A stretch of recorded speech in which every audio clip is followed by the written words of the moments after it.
There is a moment in every person's life when they have almost nothing left. No money, no food, no hope. And in that exact moment, the universe sends a test. Not a test with answers written on paper. Not a test you can study for. A test that shows up at your door. Cold, wet, bleeding, and it asks one simple question. Will you help? Most people would say no. Most people would lock the door, turn off the lights, pretend they were not home. But Thomas Harlan was not most people. Thomas was a 47-year-old man living alone in a small house in rural Montana. He had lost almost everything. His farm was nearly gone. His savings were dry. His refrigerator held one pot of soup. One pot. That was it. That was all he had left in the world on the night everything changed. Because that night, something appeared on his porch. Something enormous. Something wounded. Something that did not belong on this planet. And Thomas did not run. He did not scream. He did not call the police. He pulled up a chair. He warmed up that soup. And he stayed. What he did not know, what nobody told him, was that the creature bleeding on his porch was not just powerful. It was the supreme commander of over 1,000 worlds. It had destroyed civilizations. It had ended wars with a single word. Entire galaxies had trembled at its name. And one ordinary man from Montana had just given it the last meal he had. Let me show you exactly how this happened. Thomas Harlan woke up that night to the sound of something breaking. Not a loud crash. Not an explosion. Just a low, heavy sound, like something very large had sat down very carefully on something that was not meant to hold it. He sat up in bed and listened. The rain was hammering the roof. Montana storms were no joke in October. They came fast and they came mean. The wind shook the windows. The old farmhouse groaned the way it always did when the weather got bad. Thomas had lived in this house for 22 years. He knew every sound it made. This sound was not one of them. He reached over and picked up the flashlight he kept on his nightstand. Old habit. The power went out on this property at least once a month. He swung his legs out of bed and sat there for a second, just listening. Nothing. Just rain. Just wind. Just the house settling. He almost went back to sleep. Then he heard the breathing. It was slow. It was deep. And it was coming from outside his front door. Thomas stood up slowly. He was not a scared man by nature. He had grown up on this land. He had dealt with bears on the property twice. He had once found a mountain lion sitting on his truck. He was not the kind of man who panicked easily. But this breathing was different. It was too slow to be human. Too rhythmic. Too controlled. Like something enormous trying very hard to be quiet. He walked to the front window and looked out. The porch light was still on. It threw a pale yellow circle onto the wooden boards outside. And in that circle, he could see something that made absolutely no sense to his eyes. It was large. Very large. Curled up on his porch like it belonged there. Blue. Almost. A deep sapphire color that caught the light strangely, like the surface of it was wet and scaled and alive. It was facing away from him, its enormous body pressed against the far railing, and it was absolutely still except for that slow, heavy breathing. Thomas stood at the window for a full minute without moving. His brain was trying to process what his eyes were showing it. And his brain was failing, because what was lying on his porch did not exist. Not in any book he had ever read. Not in any documentary he had ever watched. Not in any story his grandfather had ever told him around a fire. It was not a bear. It was not a mountain lion. It was something else entirely. He counted to 10. Then he did something that most people would not do. He unlocked the front door. He did not open it all the way. Just a crack. Just enough to feel the cold, wet air rush in and to see a little better. And then he saw the wound. On the creature's side, just below what appeared to be a folded wing. There was a deep gash. Dark and wet. The rain was washing it clean over and over, but it kept bleeding. Slowly, steadily, Thomas stared at it. He had grown up on a farm. He had seen animals hurt before. He had seen horses with broken legs, and cows with infections and dogs that had been hit by trucks. He knew what suffering looked like. And whatever this thing was, it was suffering. He stood there with the door cracked open for a long time. The rain soaked the front of his shirt. The cold settled into his shoulders. He watched the creature breathe. In and out. In and out. It had not moved. It had not looked at him. It was either asleep or too exhausted to care. Thomas closed the door quietly. He walked to his kitchen. He turned on the small lamp above the stove and stood in the yellow light for a moment, thinking. He opened the refrigerator. There was one pot of soup on the center shelf. Chicken broth, mostly. A few pieces of potato. A carrot he had cut up that morning. He had been planning to eat it tomorrow. It was all he had until Friday, when his neighbor Dale was supposed to drop off some groceries in exchange for help fixing a fence. Thomas looked at the soup. He looked at the door. He put the pot on the stove. Thomas put on his jacket and his rubber boots. He picked up the pot of soup with both hands, wrapped in a dish towel because the handles were hot. He walked to the front door. He stood there for another moment. He thought about everything that could go wrong. He thought about it very carefully. And then he opened the door and stepped outside. The rain hit him immediately. Cold and sharp. He moved carefully toward the right side of the porch where the creature lay, and set the pot down on the wooden boards as gently as he could. The creature did not move. Thomas stepped back and leaned against the wall of the house, watching. For a few minutes, nothing happened. The rain kept falling. The soup kept steaming. The creature kept breathing in that slow, heavy rhythm. Then something changed. The breathing stopped. Thomas felt his whole body go still. Every muscle in him locked up without him telling it to. The hair on his arms stood up. The air itself seemed to change. Like the pressure shifted. Like something invisible became suddenly aware of him. Very slowly, the creature's head turned, and Thomas Harlan saw its face for the first time. It was not the face of an animal. That was the first thing that hit him. The first thing that his brain grabbed onto and would not let go. Because animals had a certain look, a certain blankness behind the eyes, an emptiness that was not unkind, just absent. This creature's eyes were not empty. They were ancient, gold and deep and layered, like looking into something that had been alive for longer than Thomas could imagine. Like looking at a star and understanding for the first time that it had been burning for billions of years before you were ever born. Thomas did not move.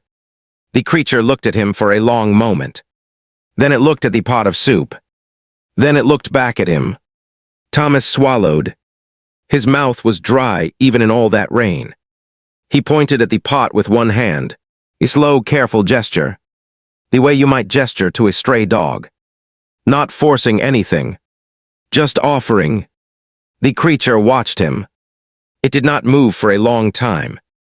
Then, with a slowness that suggested tremendous effort, it lowered its massive head toward the pot. It did not eat it the way Thomas expected. There was no violent snapping or tearing.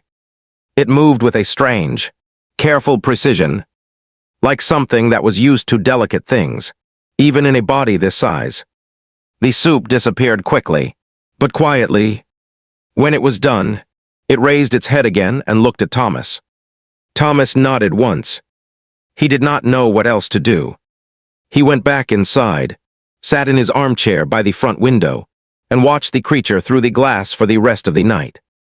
It slept. Thomas did not. By morning, the storm had passed. The sky was a clean, cold blue. The porch was wet and quiet. Thomas got up stiffly from the armchair and looked out the window. The creature was still there, but something had changed. The wound on its side, The deep gash that had been bleeding through the whole night was already beginning to close. Not fully, but noticeably. The edges were pulling together in a way that no human wound would ever do overnight. Thomas watched this with wide eyes. He made coffee. He drank it at the window. Around 7 in the morning, the creature opened its eyes again. This time it turned immediately to the window where Thomas was sitting. Like it had known exactly where he was the whole time. Like it had been aware of him even in sleep. It held his gaze for a long moment. Then, very slowly, it did something Thomas did not expect at all. It dipped its head. Not the way an animal nods. Not a random movement. A deliberate, controlled lowering of that enormous head. Down and then back up. A bow. Thomas sat in his chair with his coffee cup halfway to his mouth and stared. He had not expected that. He was not sure what he had expected. But it was not that. He set his cup down. He stood up. He walked to the front door. He opened it and stepped onto the porch in the cold morning air. The creature watched him come. Thomas stopped a few feet away from it and did the only thing he could think to do. He bowed back. What happened next was something Thomas would spend the rest of his life trying to describe to people who had not been there. And every time he tried, he would fall short. Because human language was not built for what he experienced that morning. He was standing on his porch, having just bowed to a creature the size of a small truck, and the creature was looking at him with those ancient golden eyes. And then the air changed again. It was not sound. Thomas would always be clear about that. He did not hear voice the way you hear someone talking across a room. It was more like thought. Like someone else's thought appearing inside his own mind with a clarity and weight that his own thoughts never had. 3 words. That was all. You sheltered me. Thomas blinked. He looked around. He looked at the creature. He pressed his lips together and tried to decide if he was still asleep in his armchair. He was not. The creature was watching him with a calm patience that felt almost unbearable. Like it had all the time in the universe. Like time itself was something it had long ago stopped worrying about. Thomas cleared his throat. "You're welcome," he said. He felt slightly ridiculous saying it. The air shifted again. That same sensation of thought settling into his mind, heavy and clear and undeniable. You did not know what I was. You helped anyway. Thomas thought about that for a second. No, he said. I did not know what you were, he paused. Still not entirely sure. If I'm honest, something in the creature's expression changed. If Thomas had to name it, he would have said it looked almost amused, which was not something he had expected to see on a face like that. Why did you help? It asked, in that same way. That thought that was not quite sound. Thomas looked out at his land, at the fields that were struggling, at the barn that needed a new roof, at the fence line Dale was coming to help him fix. He thought about the empty refrigerator. He thought about the soup. You were hurt, he said finally. And you were in the rain, he shrugged one shoulder. Seemed like the right thing to do, silence. The creature did not respond right away. It looked at him for a very long time with those layered golden eyes. And Thomas had the feeling, wild and impossible and absolutely certain, that he was being evaluated. Not judged. Not tested. Evaluated. Like a scientist observing something rare and unexpected. Then the creature moved. It was slow and deliberate. It rose from the porch floor with a controlled grace that was surprising for something so large. It stretched, and Thomas saw the full scale of it for the first time. Standing, it was massive. The top of its head was easily level with the roofline. Its wingspan, partially unfolded, would have reached from one end of his porch to the other with room to spare. But the wound on its side looked better. Significantly better. It looked at him one more time from its full height. I will return, it told him. And then it stepped off the porch and walked to the edge of the property where the tree line began. And then it was simply gone. Not dramatically. Not in a flash of light or a clap of thunder. It just walked into the tree line and disappeared like it had always been part of the landscape. Thomas stood on his porch for a long time after that. He picked up the empty soup pot from the boards. He went inside. He sat down at his kitchen table and stared at the wall for about 20 minutes. Then he got up and went to fix the fence before Dale arrived, because life had a way of continuing whether you understood it or not. Over the next 3 weeks, Thomas told no one what had happened. Not Dale. Not his sister Karen, who called from Ohio every Sunday. Not the guys at the hardware store in town. Who would he have told? And what would he have said? A large blue creature landed on my porch during a storm, and I gave it my last bowl of soup, and it bowed at me and talked to me with its mind, and then walked into the woods. Right. So he said nothing. He fixed the fence. He ordered some supplies. He tried not to think about golden eyes. He mostly failed. It came back on a Tuesday. Thomas was sitting on the porch after dinner, the way he often did when the weather was clear. He had a cup of coffee, and he was looking at the stars the way he had done since he was a boy. Montana skies were something else on clear nights. The Milky Way spread out above his property like a road. He heard it before he saw it. That same low, careful sound of something large moving with deliberate gentleness. And then it stepped out of the tree line and crossed his field toward the porch. The wound was completely gone. Thomas stood up.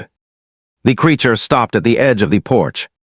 It looked at him with those eyes that seemed to hold entire histories in them. Thomas nodded. "Good to see you," he said, because he found that he meant it. The air shifted. It had brought something. On the ground beside it was a small object. Thomas had not noticed it at first because it seemed to absorb the light around it rather than reflect it. Dark and smooth. Maybe the size of a shoebox. The creature indicated it with a slight movement of its head. "For you," it said in that thought voice. "For what you gave." Thomas looked at the object. He looked at the creature. "You did not have to do anything," he said. "I did not help you because I wanted something back. I know this." The creature said. "That is why." Thomas came down the porch steps slowly and crouched beside the object. Up close it was even stranger. The surface seemed to shift and move slightly, like liquid held in a solid shape. He looked up at the creature. "Can I touch it?" "Yes." He put his hand on it. And the world opened up. That was the only way Thomas would ever be able to describe it. The world opened up. Like a book he had been holding closed his entire life, suddenly spread its pages. In one single second, he understood things that had taken him 47 years to partially see. He understood why his farm had been struggling and exactly what the soil needed to recover. He understood why his father had been the way he was and why Thomas had carried that weight for decades. He understood the exact nature of his loneliness and how to walk out of it the same way you walk out of a dark room, just by choosing the door. He sat down hard on the ground beside the object. He was breathing fast. The creature watched him with that patient ancient calm. Thomas looked up at it. "What is this?" he whispered. "Understanding," it told him. "A small piece of it. We carry these. When someone gives freely, we give back understanding. It is our oldest law." Thomas sat on the cold grass outside his farmhouse under the Montana sky, with his hand on a piece of something he could not name, and he felt, for the first time in a very long time, that he was exactly where he was supposed to be. "Who are you?" he asked. The air went very still. The creature regarded him for a moment that felt longer than it was. Then it told him. And Thomas Harlan understood, in the deep and certain way the object had given him, that the answer he had just received was not a name the way humans used names. It was more like a title, a role, a position held not by one being but recognized by all. The closest translation his human mind could find was something like, the one who holds the balance. Thomas stared. "How many worlds?" he asked quietly. "Over 1,000, it said. At last count." Thomas sat with that for a moment. And you were bleeding on my porch? Yes. In Montana? Yes. Thomas nodded slowly. He looked down at the object in his hands. He looked back up at the creature that commanded 1,000 worlds and had apparently decided his porch was a reasonable place to rest. Well, he said, you are welcome back any time. The creature came back 14 more times over the following year. Thomas began to think of these visits the way he thought of certain weather. Not predictable exactly, but recognizable. There would be a stillness in the air before it arrived. A particular quality of quiet that Thomas learned to notice. He started leaving the porch light on every night, just in case. He fixed the farm. Not overnight. Not through any magic. The understanding the object had given him was not a shortcut. It was clarity. He knew what he needed to do. He still had to do it. He worked harder than he had in years, and he worked smarter. By spring, the soil was recovering. By summer, the first real yield in 4 years came inches. By fall, Thomas Harlan had paid off a debt he had been carrying for 9 years. He did not connect these things to the object exactly. He was careful about that in his own mind. The object had not done anything for him. It had shown him what he already had the ability to do. That was different. During the visits, the creature and Thomas talked. Or communicated. The thought voice became easier over time. Thomas stopped feeling surprised by it and started to actually listen. He learned things. He learned that the being had been traveling through this part of the galaxy on a route it had taken many times over thousands of years. He learned that Earth was known to certain very old beings in the universe. Not famous, not important in the grand sense, but noted. The way you might note an unusual flower growing through a crack in concrete. He learned that the wound had come from an attack. That there were things in the universe that opposed what the creature stood for. That the balance it held was not maintained without cost. That even the most powerful beings bled. Thomas listened to all of this with the same calm attention he gave to everything. He did not become excited or frightened. He asked careful questions. He made coffee and sat in his chair on the porch and looked at the stars while the most powerful being in 1,000 worlds explained the architecture of the universe in terms a farmer from Montana could follow. He learned that the object it had given him was called something that translated roughly as a clarity stone. That there were very few left. That they were given only in specific circumstances. That the last time one had been given to a human, according to ancient records he could not access, was over 400 years ago. Thomas thought about that. What did that person do with it? He asked. The creature paused in that way it sometimes did before answering something complex. He built a hospital, it said, with his own hands. The understanding showed him what people needed, and he spent 40 years providing it. Thomas nodded. He sipped his coffee. He looked at the dark fields. He was thinking. He did not say anything that night about what he was thinking. But the creature saw it anyway. He understood that much by now. Those ancient eyes did not miss much. Before it left that night, it looked at him for a long moment. You are not what I expected, it said. Thomas raised an eyebrow. What did you expect, fear? Or greed? One or the other. In my experience, when beings with limited power encounter beings with unlimited power, they choose one of those two paths. Thomas thought about that. I am just a farmer, he said. The creature made the expression that Thomas had come to recognize as something like a smile. Yes, it said. That is exactly what I mean. The 15th visit was different. Thomas felt it the moment the creature stepped out of the tree line. The quality of it was not the same as before. There was a weight to the air that had not been there on any of the other visits. He stood up from his chair slowly. The creature crossed the field and stopped at the porch. It stood there looking at him, without speaking for a longer moment than usual. Thomas waited.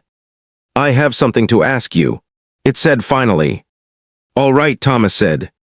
What the creature described next took a long time to explain. Long enough that Thomas refilled his coffee twice. In simple terms, There was a conflict. Not a war. Not yet. But something very close to it.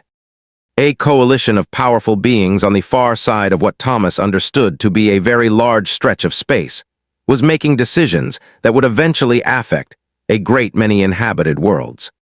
Including, if things progressed in certain directions over the next several decades. This one, the creature was one of the few forces capable of addressing this. The balance it held gave it the authority to do so.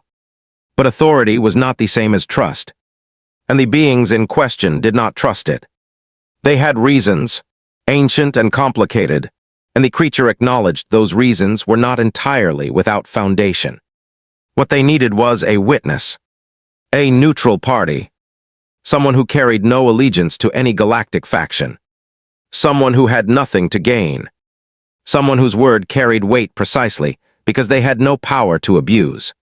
Thomas sat with his coffee and looked at the creature for a long time. "You want to bring a human," he said. "Yes.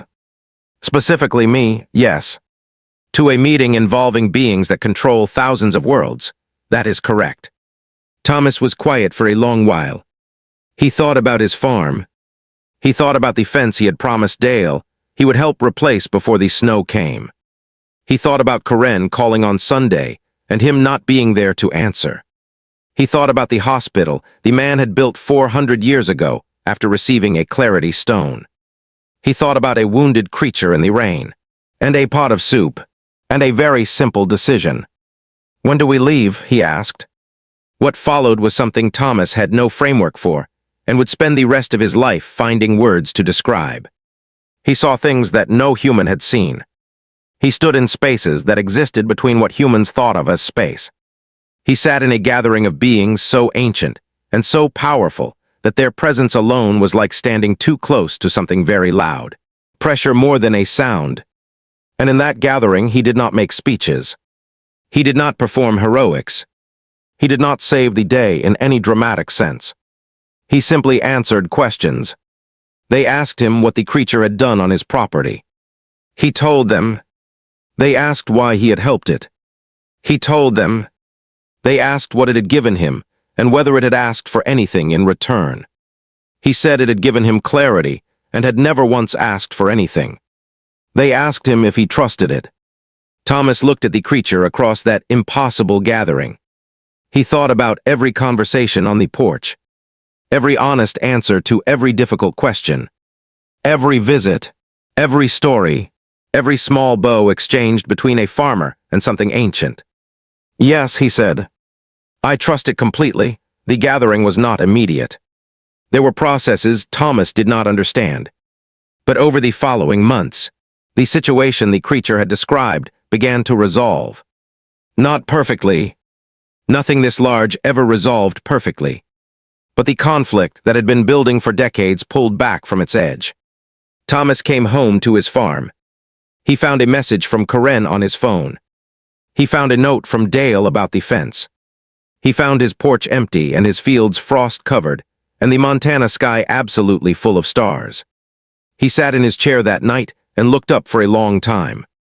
The creature visited one more time. 3 weeks later, it stood in the field rather than coming to the porch. Just for a moment. It did not need to say anything. The look was enough. Thomas raised his coffee cup toward the sky. The creature bowed. And then it was gone. The sky was just the sky again. Cold and enormous and full of light that had traveled farther than Thomas could imagine to reach his eyes. He sat there until his coffee went cold. He was thinking that the universe was a great deal larger than most people allowed themselves to believe. And that within that great, enormous universe, a single act of kindness given freely with no expectation of return was apparently still capable of changing the direction of 1,000 worlds. He thought that was worth knowing.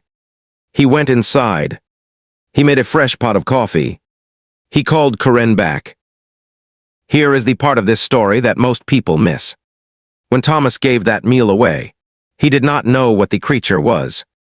He did not know anything about 1,000 worlds, or a balance, or a gathering of powerful beings in a space he had no name for. He just knew that something was hurt and cold and in the rain. And he had something warm. That is the whole story. Really? Everything else, the clarity stone, the gathering, the conflict resolved, the 1,000 worlds that shifted slightly, because one man told the truth honestly in a room full of ancient power. All of that came after. All of that was a consequence. The cause was simpler. A man with almost nothing, choosing to give what little he had, because it seemed like the right thing to do. There is something in HFY stories that keeps drawing people back, and it is not the power. Humans in these stories are almost never the most powerful thing in the room. They are not the fastest, the oldest, or the most advanced. What they are, at their best, is this: present, paying attention, choosing decency when nothing is forcing them to. Thomas Harlan did not save 1,000 worlds. He saved one creature on one night in one rainstorm. The 1,000 worlds saved themselves. Eventually, he just made it possible for the right voice to be in the right room at the right time. And that, more than any weapon or technology or ancient power, is what humanity brings to the universe in every great HFY story ever told. Not strength, presence. If this opened your eyes to what one ordinary person can do, stay right here, because the next story goes even further. So let us take a breath and look at what just happened in this story. Thomas Harlan had almost nothing. He gave what little he had to something he did not understand. He did not ask for anything back. He did not try to use what he received for personal gain. And because of those choices, a chain of events began that reached across space and changed the direction of a conflict involving more worlds than Thomas could count on 10 lifetimes of hands. That is the power of the HFY genre at its best. It is not about humans being the strongest. It is about humans being the most human, the most present, the most willing to act on something simple and true when every complicated thing in the universe is pulling in the opposite direction. The second thing this story shows us is something the creature said that is worth sitting with. Fear or greed. It said that in its experience, when beings with less power meet beings with far more power, they almost always choose one of those two responses. Thomas chose neither. He chose curiosity. He chose respect. He chose honesty. And that choice, that single uncomplicated human choice, was rarer in the universe than any weapon or technology or ancient artifact. Think about that the next time you are in a room where you feel like the smallest, least powerful person present. Now, if you have made it this far, you are clearly someone who loves a story that actually means something. So here is what I need from you right now. Hit that subscribe button. We upload brand new HFY stories every single week, and every single one is built to give you this same feeling. That combination of wonder and chills, and a quiet recognition of something true. Drop a like on this video if Thomas's story hit you the way it hit us when we first found it. Every like tells the algorithm that this story deserves to reach more people, and we genuinely believe it does. And leave a comment below with this. What would you have done if you woke up to that sound in the night, and you opened your door, and you saw something enormous and wounded and impossible on your porch in the middle of a Montana storm? Would you have opened the door? Would you have stayed? Would you have given the last meal in your refrigerator to something you did not understand? Tell us honestly. There is no wrong answer. That is the whole point. And if you are ready for the next story right now, the video on your screen is waiting for you. It is another HFY that will give you the same feeling this one did. Except this time, the human in the story does not even realize what they have done until the very last moment. You are going to want to see it. We will see you there.